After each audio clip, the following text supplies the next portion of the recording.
Good morning, all. So, Hong Kong protests.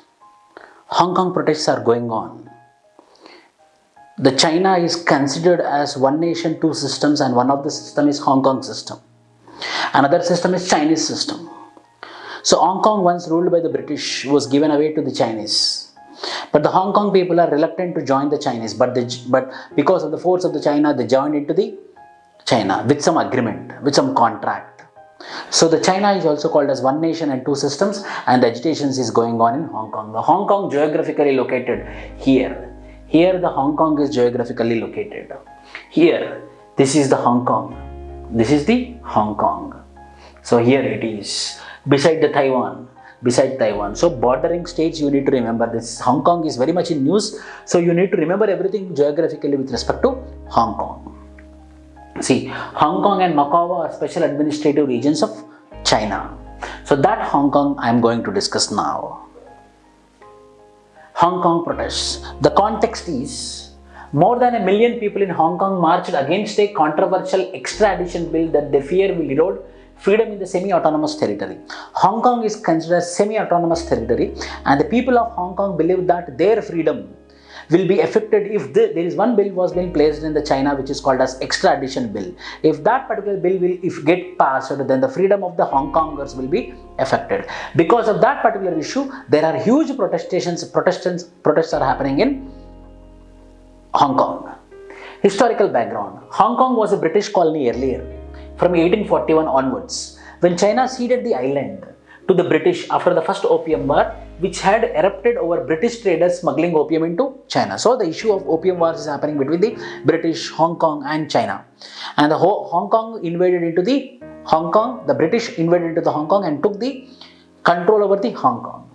Britain handed Hong Kong back to China in 1997. So once upon a time, the Hong Kong belongs to China and the China has been taken away, and the Hong Kong has been taken away by the China again. So once the Hong Kong belongs to China and the British invaded and British took the Hong Kong till 1997. In 1997, again they returned back to the China.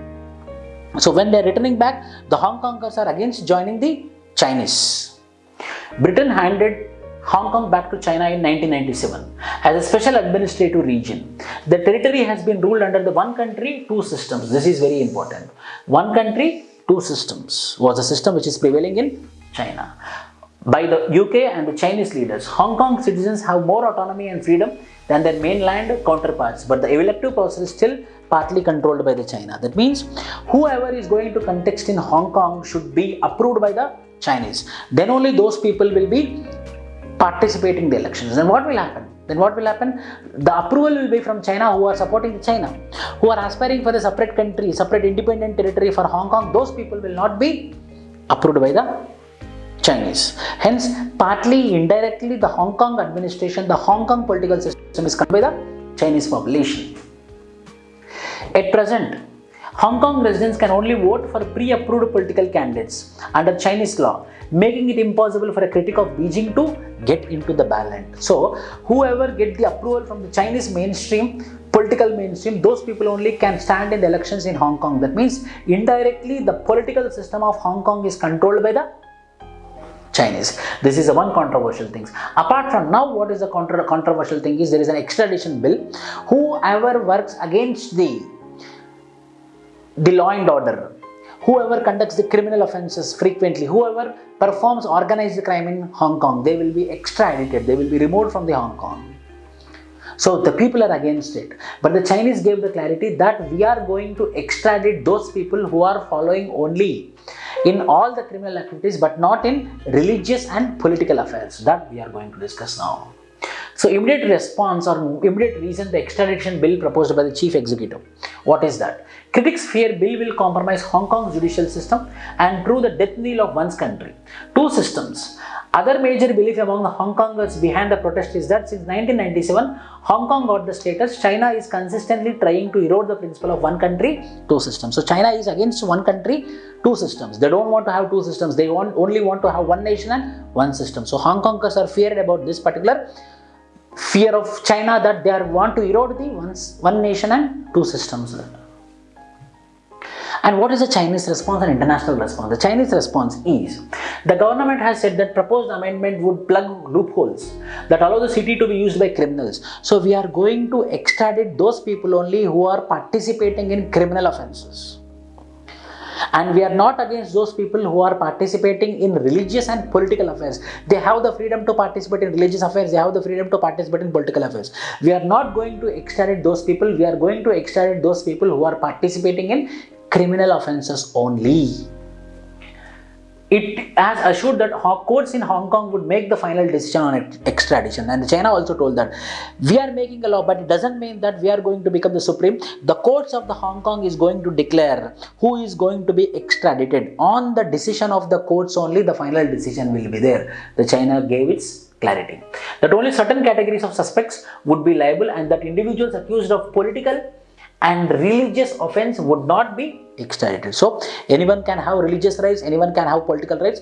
The people who are being subjected to offense under religion or political system, they are not subjected to extradition. Hence, no need to worry. There is a guarantee which is given by the Chinese government.